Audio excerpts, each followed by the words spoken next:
Boa tarde. Esse é um trabalhinho para disciplina de métodos ópticos de análise. Eu sou Felipe e eu vou apresentar sobre a espectroscopia de absorção atômica por geração de hidritos. Espectroscopia de absorção é um método muito utilizado para determinar elementos únicos em amostras analíticas. Ele é um método não instrutivo que ele analisa os componentes a partir dos pontos de cor absorvidos pelo espectro visível. Nessa imagem aqui, nós podemos ver os três espectros possíveis. O primeiro é um espectro contínuo. Esse espectro é como se fosse o espectro de uma lâmpada, né? O espectro de emissão já é um espectro diferente, ele é como se fosse um gás quente que emite luz. E aí esse gás composto por alguns átomos tem uma assinatura de emissão de alguns pontos do espectro visível. E o espectro de absorção é quando você ilumina certo material, certo átomo, certo elemento com uma luz contínua e ele absorve apenas alguns trechos dessa luz, transformando em algum tipo de energia. Então, para você conseguir utilizar algum método de absorção, emissão ou de fluorescência que eu não mostrei, você precisa fazer uma atomização, que é o que? É você converter os constituintes de uma amostra que você quer analisar em gás ou íons, para que você possa ver com bastante precisão e acurácia o que você está, os pontos no espectro que você está procurando. Tá? Então a gente tem vários tipos de atomizadores. Tem os atomizadores de chama, os atomizadores de vaporização eletrotérmica, de indutividade, de ondas, de micro-ondas induzidas, de arco elétrico e etc. A introdução das amostras tem sido chamada de calcanhar de Aquiles da espectroscopia atômica. Por quê? Porque em muitos casos você tem, por exemplo, você tem um atomizador de chama. É muito simples você botar um gás lá e ligar o fogo, mas a parte mais difícil desse processo é você conseguir pegar a sua amostra e levar até o tubo de mistura e então misturar o combustível com a amostra com que você quer queimar, por exemplo. Essa é a parte mais difícil, ou seja, tratar a sua amostra para que o experimento seja feito e você consiga uma boa acurácia, uma boa precisão. E esse é um dos grandes desafios dos métodos espectroscópicos, fazer a introdução das amostras no atomizador.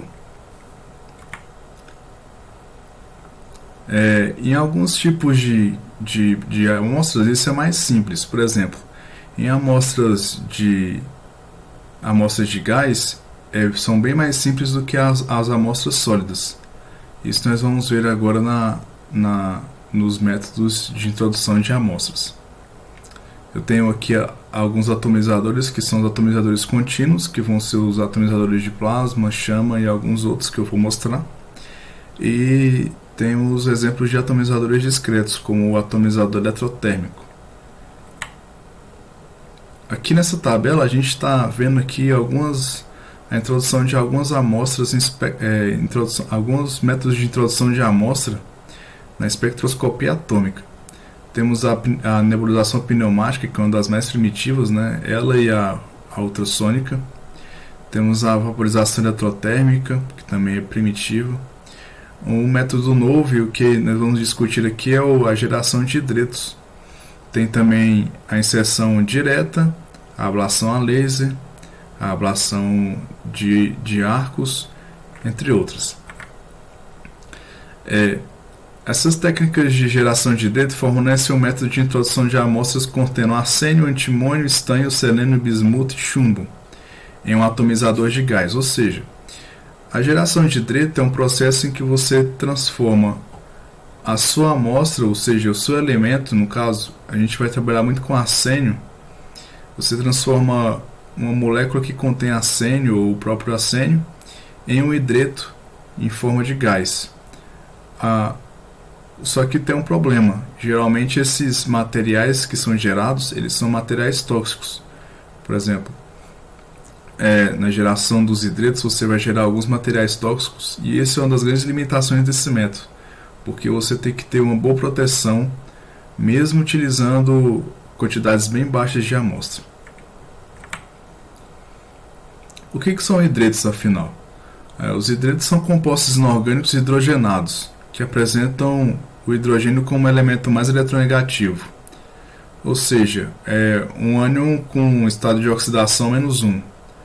Ou seja, o NOx do hidrogênio, a maioria das vezes vai ser -1. Tá? Então, se a gente pegar na tabela aqui, o hidrogênio é um elemento mediano em termos de eletronegatividade, mas ele é bem mais eletronegativo do que, por exemplo, os metais alcalinos e alcalinos terrosos, ou também os elementos das colunas do boro, do carbono, do zinco. Tá? Então ele é um elemento aí que tem essa capacidade de formar hidretos. Alguns hidretos podem ser classificados como hidretos iônicos, hidretos covalentes, hidretos de metais de transição. E um detalhe importante é que eles são compostos inorgânicos geralmente binários, ou seja, geralmente é só o hidrogênio e algum outro elemento químico qualquer. Os hidretos iônicos, eles são formados pelos metais alcalinos e alcalinos terrosos, da família 1A e 2A.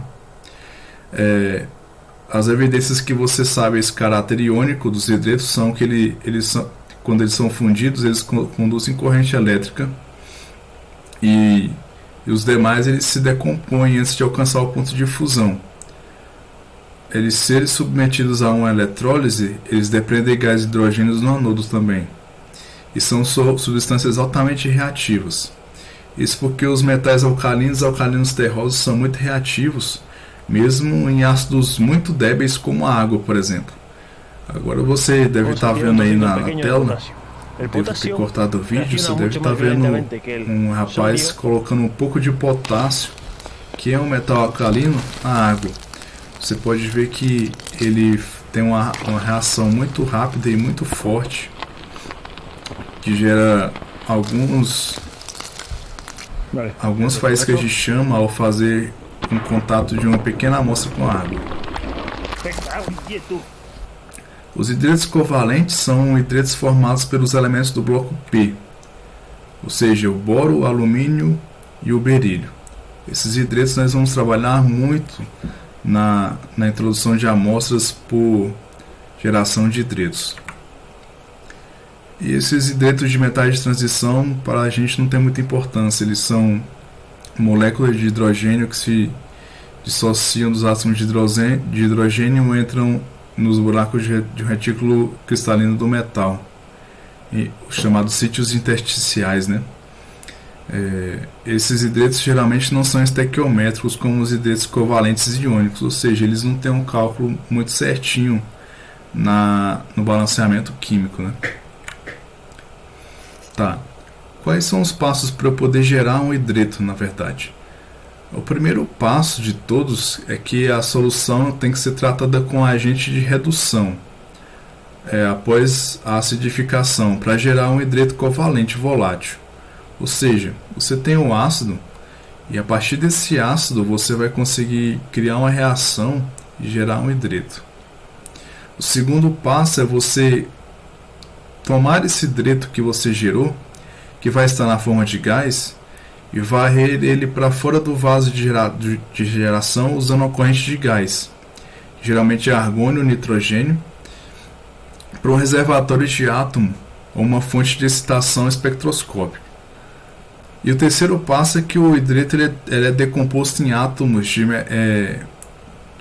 ou em átomos gasosos, onde a medição espectrométrica por absorção onde vai haver uma medição espectrométrica por absorção, emissão, fluorescência do elemento em questão é feita. Mas geralmente esses métodos de geração de hidretos, eles são métodos em que o método de espectrometria por absorção é o mais utilizado. Essas são as propriedades físicas de alguns hidretos covalentes. Observe, por exemplo, que o ponto de ebulição ele é bem baixo. Por exemplo, no arsênio ele chega a menos 62 graus Celsius, enquanto o ponto de fusão, né, o ponto líquido, é de menos 116. Isso se repete para todos os outros hidretos. Eles têm um ponto de ebulição muito baixo. Tá. Esse é um exemplo de hidreto volátil que é gerado a partir de uma solução aquosa ácida da amostra de um pequeno volume de 1% da solução aquosa de borohidreto.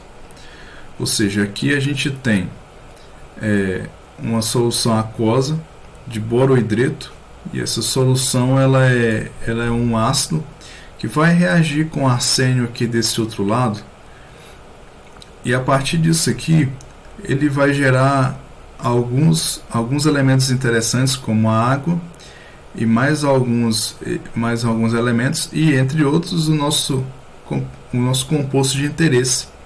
E observe que o resultado desse processo é um arsênio, né, é um hidreto em formato gasoso.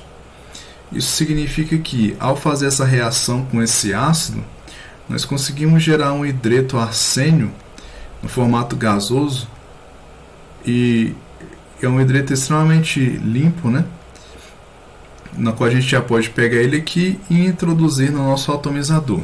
É claro, tem que passar mais alguns processos que nós vamos ver agora para frente. Esse é um outro tipo de reação utilizada. Ela é um pouco menos eficiente, mas ela foi muito utilizada durante muito tempo. Trata de uma reação do ácido zinco hidroclorídrico, que é esse ácido aqui. Você, a partir de um HCl, você consegue gerar um ácido de zinco com cloro, e a partir disso aí você consegue gerar alguns hidretos com mais alguns gases de H2. E isso aqui vai ser um problema mais para frente, vocês vão ver. Esse E, no caso, pode ser algum elemento de interesse, e o N é a quantidade de hidrogênios. Tá, algumas vantagens de usar esse método. Você não precisa usar um nebulizador, por exemplo. Esse já é uma coisa bem interessante. Ele tem um potencial de eficiência de 100% no transporte, comparado com um máximo de 2 a 15% obtido com um nebulizador pneumático convencional, por exemplo.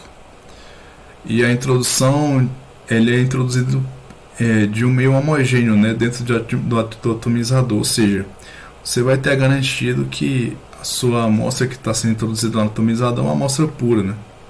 Uma amostra pura e homogênea.